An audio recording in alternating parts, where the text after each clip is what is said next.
Welcome back to the deep dive. We're the place where we, take those really complex topics, pull them apart, and find those essential insights, those aha moments that help you get genuinely well informed. Get cutting through the noise. Exactly. And today, wow, we are diving headfirst into something that just feels like the defining feature of our times. The relentless, almost breakneck speed of change. It really does feel like that, doesn't it? It does. I mean, just think about your news feed, your industry, even just, daily life. It feels like the ground is constantly shifting under our feet. Absolutely. New tech pops up, markets just pivot overnight, it seems. The way we work, the way we live, it's all in motion. It's a lot. It's more than just keeping up, right? It's a real challenge to actually master it, to navigate it effectively. It is, and you see it reflected everywhere. We get these headlines screaming at us like, humans are about to eat through an unprecedented amount of mobile data. I Yeah. mean, that alone tells you how information flow is just exploding. Right. It changes everything. And then global M&A hits a record $2 trillion. That's not just a big number. Yeah. It shows how fast industries are scrambling, consolidating, trying to adapt. Reshaping themselves constantly. Yeah, and then look at intellectual property. China drives international patent applications to record heights. Innovation cycles are just getting shorter and shorter. These aren't just abstract things happening somewhere else, are they? They're hitting us daily. Technology, business models, how we innovate, it's all compressing. Exactly. Which means those old static ways of managing things, of running organizations, well, they're not just outdated anymore. They're actually kind of dangerous, detrimental even. And that's precisely why we're doing this deep dive today. It's so critical. We're going to unpack John Kotter's, his really groundbreaking 8-step process for leading change. The seminal work, really. Absolutely. And the goal here isn't just about, reacting when change hits you. It's about proactively driving transformation within your organization. Moving from defense to offense. Yes. So our mission today is to really distill the core insights. We've looked at materials from Kotter International itself, management study guides, analyses of the model. We want to equip you with a practical, kind of nuanced understanding of how to lead change effectively. Because whether you're dealing with a small team shift or, a massive company overhaul, the world demands agility. It really does. And often our ability to keep up, it just hasn't matched the world's acceleration, has it?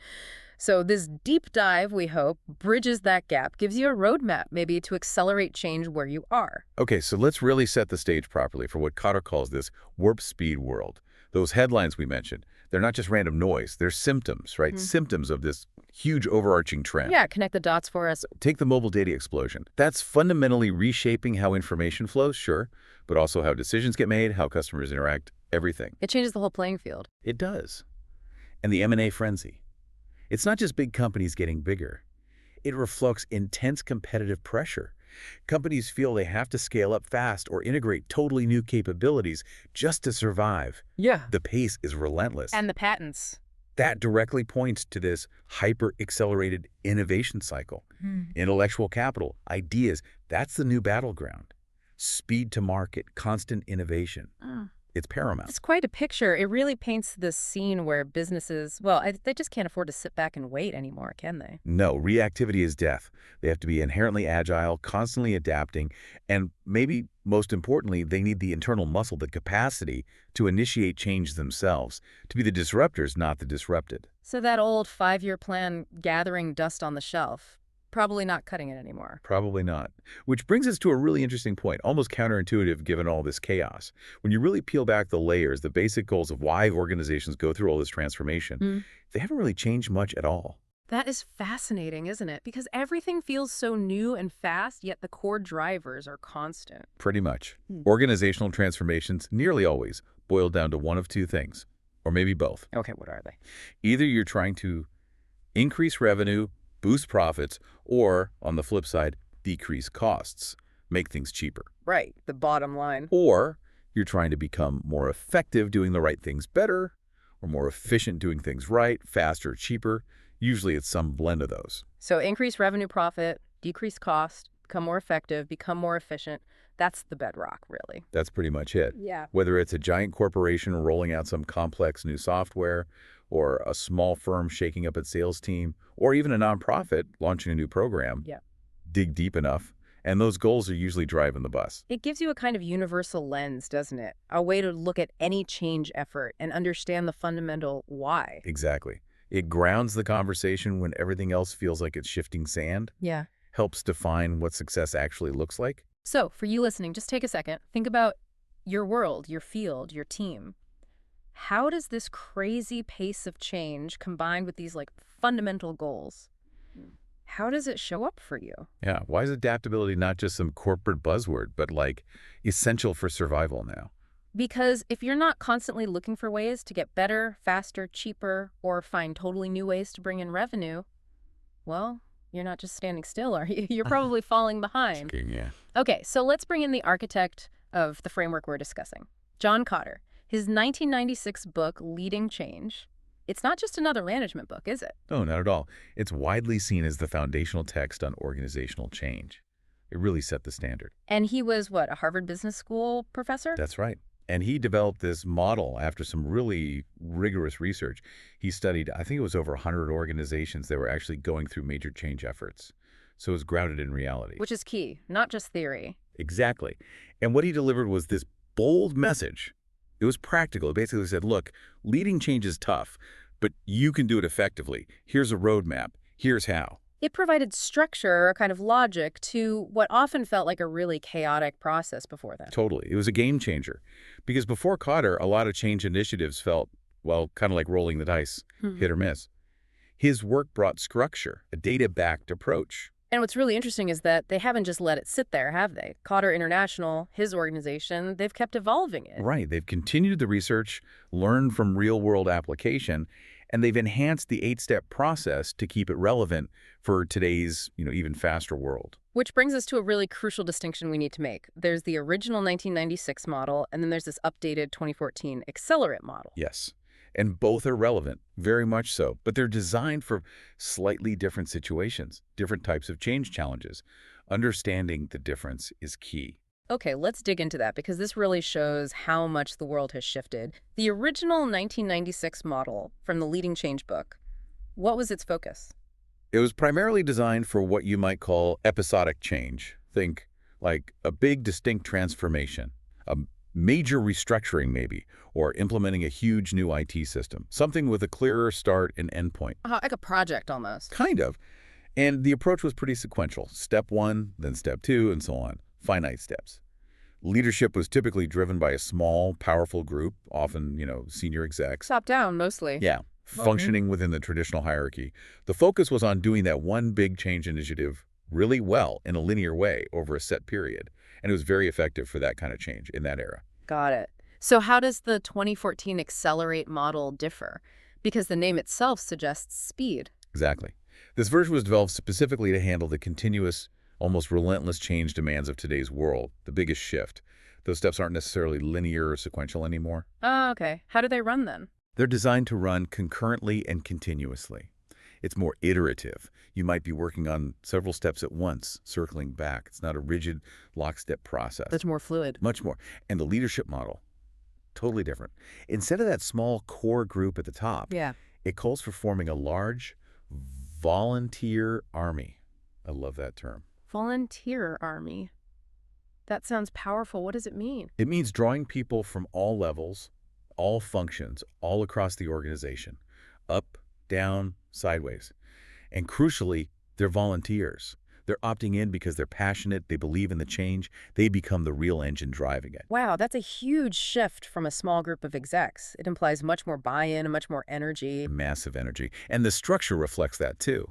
While the traditional hierarchy still exists, you need it for the day-to-day running of the business. Sure, got to keep the lights on. Right. But the Accelerate model adds a network structure that operates flexibly, nimbly, alongside the hierarchy. It works outside the formal structure in some ways, but in close conjunction with it.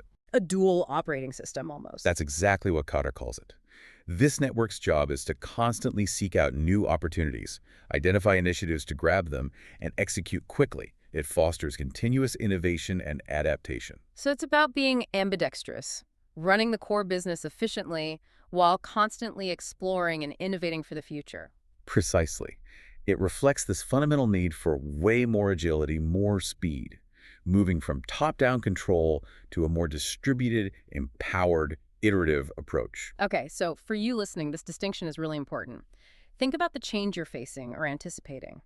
Is it more of a one-off, episodic thing where maybe the 1996 model structure is helpful? Or is it this ongoing dynamic need for constant adaptation, where the agility and the volunteer army of the 2014 Accelerate model might be a better fit? Knowing which situation you're in really helps you choose the right lens, the right approach to using these steps. Absolutely critical. All right, now that we've sort of set the scene with this warp speed world and the evolution of Kotter's thinking, let's dive into the first cluster of steps, steps 1 through 4. Right. This is often called the unfreeze phase. Borrowing from Kurt Lewin's old model of change, it's all about preparing the ground, creating readiness. You can't just jump into changing things if people aren't ready. Exactly. You need to thaw things out first. And it starts with step 1. Create a sense of urgency. Urgency.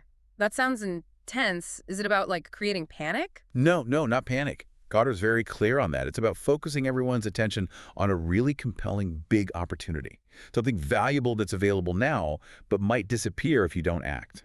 So opportunity focus, not just threat focus. Ideally, yes, Yeah. though sometimes highlighting threats is necessary. But the goal is what Kotter calls focused readiness, getting everyone aligned, directing their energy, building commitment across the board. Because without that widespread, deeply felt urgency right at the start, well, your change effort is probably doomed. I can see that.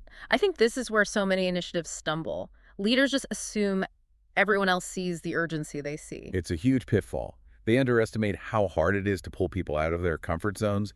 They lack the patience to really build that urgency. It's a classic blind spot. So how do you actually do it, beyond just saying we need to change? Well, you start by clearly identifying and highlighting potential threats. Yes. What happens if we don't change? But equally, or maybe even more importantly, you illuminate the opportunities. What amazing things can we achieve if we do make this shift? Balancing the negative and the positive, the push and the pull. Precisely. And it's not just about broadcasting this from the top. It requires initiating honest dialogues, sometimes uncomfortable ones, getting people talking, thinking about the current issues, their own frustrations. Making it real for them. Yes. And then providing convincing reasons, data, stories, evidence for why change is necessary now. Maybe bring in outside voices, industry experts, customers, key partners. That can really help reinforce the message and make it feel less like just an internal management push. Broadening the perspective. Yeah. Making the urgency feel undeniable. Which leads perfectly into one of Kotter's really deep principles, head plus heart. Head and heart. Tell me more. It means you can't just win people over with logic and data alone. You need the business case, the market research, absolutely. That's the head part. But facts often bounce off ingrained habits, mental models, emotional comfort zones. Right. People resist even when the logic is sound. So you must also engage the heart. You need to connect with how people feel, provide greater meaning, a sense of purpose, show how the change connects to something bigger than just hitting targets. If you tap into that, amazing things can happen. It's about making it matter on a human level, not just a spreadsheet level. Exactly. Sometimes this involves creating what Kotter calls disconfirming experiences, situations or data points that directly challenge old beliefs and force an emotional as well as logical shift. So for you listening, is there a big opportunity in your world that could genuinely ignite both the heads and hearts of your people? And the harder part maybe, how do you articulate and communicate that to build real visceral urgency? That's the million-dollar question for step 1. Okay, so you've sparked that urgency. People are starting to feel the need for change. You can't just let that energy dissipate, right? You need structure. Precisely. Which brings us directly to step 2. Build a guiding coalition. A guiding coalition, so like a steering committee. Sort of, but much more than just a committee. The idea is to bring together the right group of influential people to actually lead the change. Not just oversee it, but actively drive it. Why is this group so critical? Because change rarely succeeds if it's just driven by one or two people, even the CEO. You need a broader base of influential support, people who can champion the change, make decisions, and remove obstacles. Without the right people on board early, the effort often just fizzles out or gets blocked. Okay, so who are the right people? What makes a coalition effective? Kotter outlines some key qualities. First, critically, position power. You need enough key players, people with significant roles, authority, influence from across different parts of the organization. So they can actually make things happen and prevent others from blocking progress? Exactly. It neutralizes potential friction. Second, expertise. The group needs diverse knowledge, representation from all the key areas affected by the change, so decisions are informed, smart, and based on reality. Makes sense. Avoids making decisions in a vacuum. Third, credibility. This is huge. The members need to be respected across the organization. People need to trust their judgment, their track record, their integrity. If the coalition isn't seen as credible, nobody will take the change seriously. It's about their personal influence, not just their title. Absolutely. Fourth, leadership. Yeah. You need people in the coalition who are proven leaders, not just managers. People who can inspire, motivate, guide others through uncertainty. Real change drivers. Yes. And finally, underpinning it all, trust. The members have to genuinely trust each other. They need to be able to have open, honest debate and develop a truly shared goal. Kotter actually suggests dedicated team-building efforts to build this trust, get them functioning as a real team, not just a collection of individuals. So it's a carefully constructed team with specific attributes, not just grabbing whoever's available. Definitely not. And diversity is crucial here, too. Diversity in level, function, geography, tenure, ideas. You don't want an echo chamber. You want robust debate and broad perspective. And these individuals, what qualities do they need personally? They need the ability and, maybe more importantly, the willingness to work across silos, across the hierarchy, to engage with people at all levels respectfully, energetically, and a real personal commitment to the change itself. It sounds like a powerful engine if you get it right. A real contrast to just relying on the top brass. It is. It leverages influence and expertise from wherever it exists in the organization. Okay, so you've got the urgency bubbling, you've assembled this powerful, credible, guiding coalition. What's next? They can't just sit there, right? Right. Now it's time for step 3. Form a strategic vision and initiatives. This is absolutely crucial. It's where you paint a clear, compelling picture of the future. What will be different? Why is it desirable? So defining the destination. Exactly. And also, critically, starting to map out how you're actually going to get there. What are the key things you need to do? Why is this vision so important? Doesn't everyone just know what needs to change? Often no. Or they have different ideas. Kotter points out a huge leadership error here, failing to create a compelling, widely understood vision. Without it, you just get a mess of confusing projects, maybe pulling in different directions. It leads nowhere. Chaos instead of coordinated action. Precisely. The vision needs to tie directly back to that big opportunity from step 1. It gives the urgency, purpose, and direction. Without a vision, urgency can just become anxiety, and the coalition can just argue in circles. Okay, so what makes a good vision? One that actually works. Kotter gives us some great characteristics. It needs to be imaginable. People have to be able to picture it clearly, not abstract jargon. Something concrete they can grasp. Yes. It needs to be desirable. It should appeal to the long-term interests of everyone involved, employees, customers, shareholders. People need to want to go there. Makes sense. And achievable, presumably. Absolutely feasible. Realistic goals, not some impossible dream that breeds cynicism. It also needs to be focused, clear enough to guide decisions, keep everyone aligned. But not too rigid. Exactly. It must be flexible. Allow for individual initiative, adaptation as things change. A rigid vision stifles the very innovation you need. And easy to share. Critically important. Communicable. Kotter has this great test. Can you explain it in 5 minutes or less, in simple terms, and get people interested, even excited? If not, it's probably too complex or too boring. It won't stick. 5-minute test. I like that. Okay, so that's the vision, the what and why. What about the how? That's where strategic initiatives come in. These are the concrete actions. Targeted, coordinated activities, projects, programs, new ways of working that will actually make the vision a reality. The building blocks. Exactly. If they're designed well and executed quickly enough, they bridge the gap between the vision and the reality.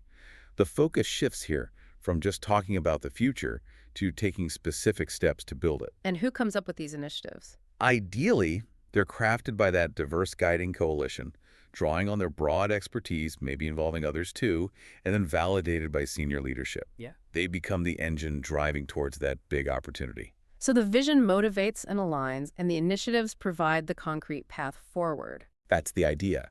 A strong vision clarifies how the future will be different and better, motivating action and coordinating efforts. It's the map and the compass for the journey. Okay, fantastic. We have urgency, we have a coalition, we have a compelling vision and clear initiatives. But what's the point if nobody really gets it or believes in it? Exactly. Which leads us straight into step 4. Communicate the vision. This isn't just about sending an email. It's about ensuring a critical mass of people truly understand and, importantly, accept and buy into the vision. Getting it off the PowerPoint slide and into people's heads and hearts. That's a great way to put it.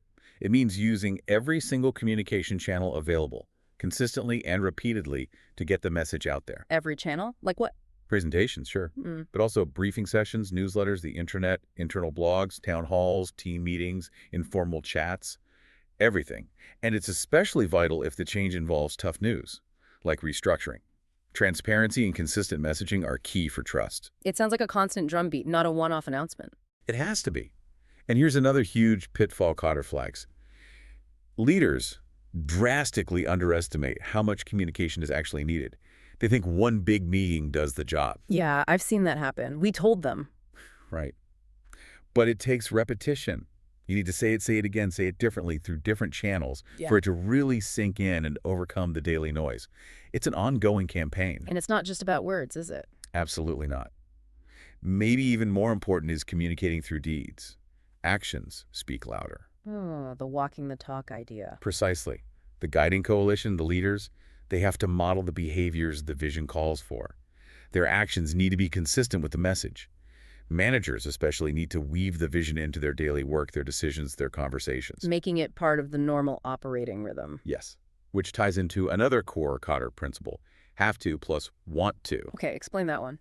The idea is, if people feel genuinely included in a meaningful opportunity, if they see the compelling vision, the want to, they'll often voluntarily help make it happen. They'll go above and beyond their normal duties.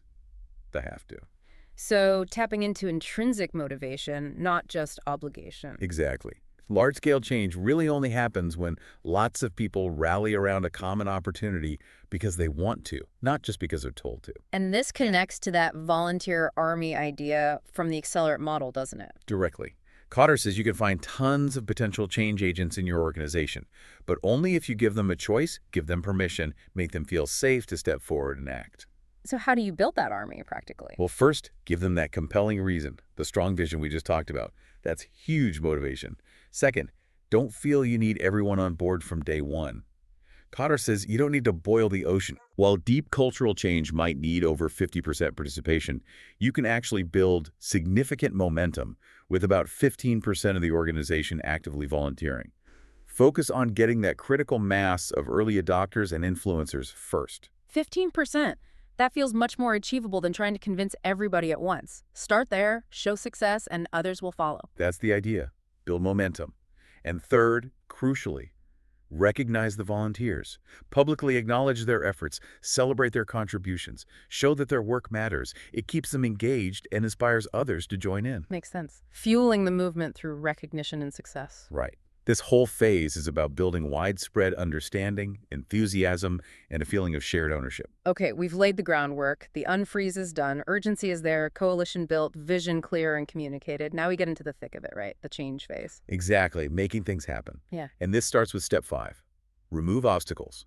Or, put another way, enable action by removing barriers. Removing barriers. Yeah. What kind of barriers are we talking about? All sorts. Some are really tangible, like the organizational structure itself might be getting in the way, creating silos that block collaboration.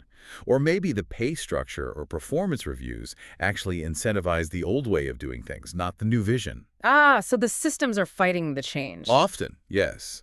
Legacy rules, outdated procedures, they can all be barriers. But barriers can also be people, sometimes individuals, maybe in management, who actively or passively resist the change. Yeah, the blockers. And then there are the less tangible barriers, the cultural ones, those ingrained beliefs or phrases. Like, we've always done it this way. Exactly. Or, we tried that years ago, it didn't work. Those statements can be incredibly powerful in stopping progress. They reflect deep-seated assumptions. So, silos, outdated systems, resistant managers, cultural inertia, lots of potential roadblocks. Absolutely. Parochialism teams protecting their own turf. Intense pressure just to hit short-term numbers, which discourages investing time in change. Complacency. lack of access to key decision makers. The list goes on. And if you don't deal with these, They become permanent blockages, according to Kotter. They just drain energy, frustrate the volunteers, and breed cynicism. People think, see, nothing ever really changes around here. so what do leaders need to do? Be relentless. Proactively identify these barriers, systems, structures, processes, sometimes even people, and remove them or adapt them so they support the vision, not undermine it. That takes courage, challenging the status quo like that. It does. And it's also about empowering people, encouraging sensible risk-taking, supporting new ideas, making it safe to try things that align with the vision, even if they don't work out perfectly the first time. It's about clearing the path so people can act. Got it. Clearing the path, empowering action. Now, change can be a long haul, right? How do you keep people going? That's where step 6, generate short-term wins, comes in. This is absolutely vital for maintaining momentum and morale. Short-term wins, like Yeah. quick successes. Exactly. Visible, undeniable successes. And you need them early and often because big transformations can take months, even years. People can get discouraged if they don't see progress. Yeah, motivation flags if it feels like you're just slogging away with no end in sight. Right. So you need regular proof points that the change is actually working, that the effort is worthwhile. Kotter uses this great analogy. Wins are the molecules of results. Molecules of results. I like that. Yeah. And he says you need to collect these molecules, categorize them, and most importantly, communicate them widely, early and often. It tracks progress, energizes the volunteers, and shows the skeptics that things are moving forward. So what counts as a win? Does it have to be huge? Not at all. It can be big or small. Anything. Anything that clearly moves you closer to that big opportunity. Maybe a team successfully implements a new process. Maybe you learn a really valuable lesson from a pilot project. Maybe a group demonstrates a key new behavior consistently. So concrete, positive outcomes. Yes, but for a win to be really effective, Kotter says it needs a few characteristics. It has to be relevant, clearly linked to the vision and opportunity. It needs to be meaningful to others. People beyond the immediate team need to care about it. Other departments, customers, stakeholders, its impact should ripple. Visible significance. And it must be unambiguous, visible, and tangible. People need to clearly see it, understand it, and ideally be able to learn from it, replicate it, or adapt it. Wins that can scale are incredibly powerful. So how do you engineer these wins? Do they just happen? Sometimes, but it's better to plan for them. Create shorter-term targets within the larger plan. Make them achievable, maybe less resource-intensive, lower risk. Increase the odds of early success. Setting people up for success. Exactly. And then, crucially, reward the people involved. Celebrate those wins. Publicly recognize contributions. It reinforces the desired behaviors and motivates everyone to keep pushing. Okay, so we're removing barriers, creating wins, building momentum. What's next? Do we ease off? Absolutely not. That's the trap. This brings us to step 7. Sustain acceleration, consolidate gains. Sustain acceleration. So pedal to the metal. Pretty much. After you've had some initial success, built some credibility, the instinct can be to relax, to celebrate. But Kotter warns this is incredibly dangerous. Why? Isn't celebrating success good? Celebrating wins is good, yes. But declaring victory too soon, lifting your foot off the gas, that can kill momentum stone dead. Complacency creeps back in, old habits resurface, resistance reemerges. All your hard work can unravel. Ouch, like stopping the marathon at mile 20. Exactly. And Kotter has this stark warning. If urgency drops sufficiently and momentum is lost, pushing complacency away a second time can be much more difficult than it was the first. Wow, so you lose ground, and it's even harder to regain it. That really highlights how critical this step is. Don't let up. Don't let up until the change is truly deeply embedded. So what do you do instead of relaxing? Yeah, what are the actions here? First, you might need to revisit urgency. Remind people the big opportunity again. Why are we still doing this? Reconnect them to the why. Keep that focus readiness sharp. Keep the fire lit. Yes. Second, keep expanding the volunteer army. Get more people involved, more energy, more reach, more ideas. Continuously grow that change engine. And more eyes to spot barriers. Yeah, exactly. So keep removing barriers. It's an ongoing process. As new people get involved, they'll see things others missed. Keep clearing the path. Okay, what else? Actually, increase the effort. Launch more projects, more initiatives that align with the vision. Embed the change deeper. Bring in more change agents. Hire them, promote them, develop them. So doubling down, really. Yes. And senior leadership needs to keep providing clarity, reinforcing the vision, showing unwavering commitment. Empower employees at all levels to lead change within their areas. Keep adapting systems and structures that don't fit the new way. And keep proving it works. Crucially, keep gathering and sharing that proof improved performance, cost savings, happier customers, whatever the metrics are. Show relentlessly that the new way is better. This sounds exhausting. How long does this take? It can take years. Kotter suggests major transformations might take up to 10 years to be fully, truly embedded in the culture. It requires sustained, relentless effort. It really is a marathon. 10 years. Wow. Okay, so assuming you've sustained that effort, you've reached the finish line, what's the final step? How do you make sure it actually sticks? That brings us to the final phase, the refreeze. Step 8. Institute change. Anchoring change in the corporate culture. Anchoring it in the culture, making it the way we do things around here. Exactly. It's about ensuring the new behaviors, the new ways of working, become the default, repeated consistently over the long term. And you do that by clearly defining and constantly communicating the links between these new behaviors and the organization's ongoing success. So connecting the dots explicitly. Yes, but the timing here is critical. Kotter stresses that culture change happens late in the process, not at the beginning. Really? You don't start by trying to change the culture. No. Yeah. You can't just declare a new culture. You have to build the new habits first. You need a track record of success with the new ways. Kotter calls these antithetical experiences real experiences that prove the old way was wrong and the new way is better. So actions change first, then beliefs and culture follow. Pretty much. Culture shifts after you've successfully changed how people act and after they've seen repeatedly that these new actions lead to better results. Then the underlying norms and values start to shift. That makes sense. So how do you actively anchor it then, beyond just showing results? Well, the new practices need to be systematically woven into the fabric of the organization, embedded deeply. You need clear communication and synchronization between the formal hierarchy, doing the daily stuff, and that innovative network of volunteers you build. Making sure they work together, not against each other. Right. A key challenge is skillfully grafting the best of the new practices onto the effective parts of the old system, while pruning away the bits that are inconsistent or hinder the new culture. Surgical integration. Kind of. And you need to keep telling the success stories. Talk about the change initiatives, celebrate the heroes who embody the new way, reinforce the positive outcomes at every opportunity. Keep the narrative alive. Yes. Make the change visible in everything, how you hire, how you promote, how you train, how you evaluate performance, how projects get funded. It needs to be integral, not an add-on. The new normal. And crucially, you need ongoing, visible support from leaders, both existing ones and any new leaders who come in. This ensures the change lasts beyond any individual leader's tenure.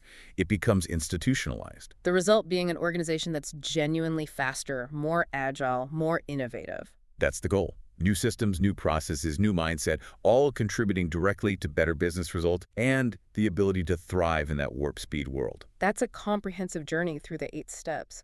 Before we wrap up, are there any overarching principles from Kotter that kind of tie all this together? Yes, absolutely. He highlights a few core principles that are worth remembering. First is leadership plus management. You need both. Strong management keeps the current operation running smoothly, efficiently.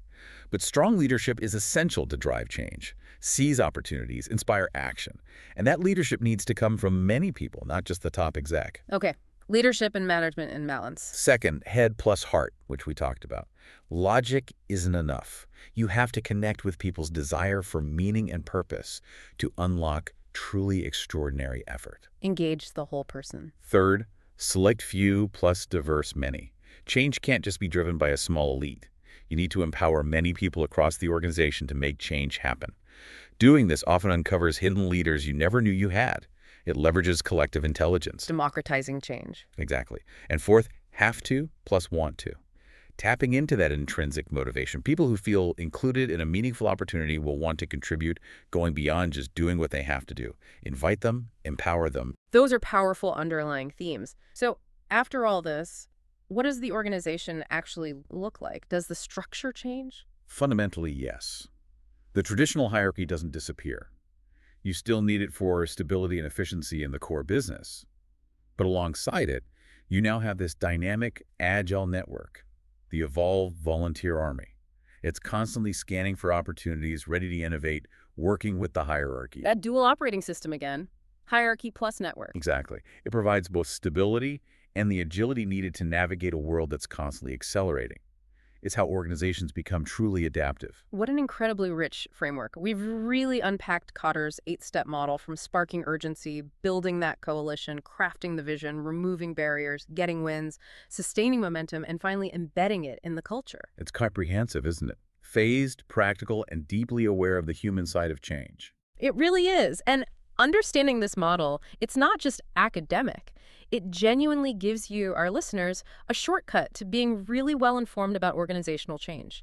It offers those aha moments and practical insights you can actually use. Whether you're leading a huge transformation or just trying to improve things in your own team. Exactly. It helps shift the mindset, doesn't it? From just, reacting to change as it happens. To actively shaping the future of your organization, making it more resilient, more innovative, ready for whatever comes next. So let's leave you with a final thought to chew on. A provocative one, maybe. In this world where change is the only constant, are you just riding the waves, reacting? Or are you actively trying to shape the future by inviting everyone around you to become a change agent? Yeah, think about it. How could you apply just one of Kotter's principles this week? Maybe engineer one small short-term win, or identify and tackle one annoying barrier, or even just try to articulate a more compelling vision for your team. Start small, but start with intent. See what happens. Great challenge. That's all for this deep dive. Thanks so much for joining us. We'll see you next time.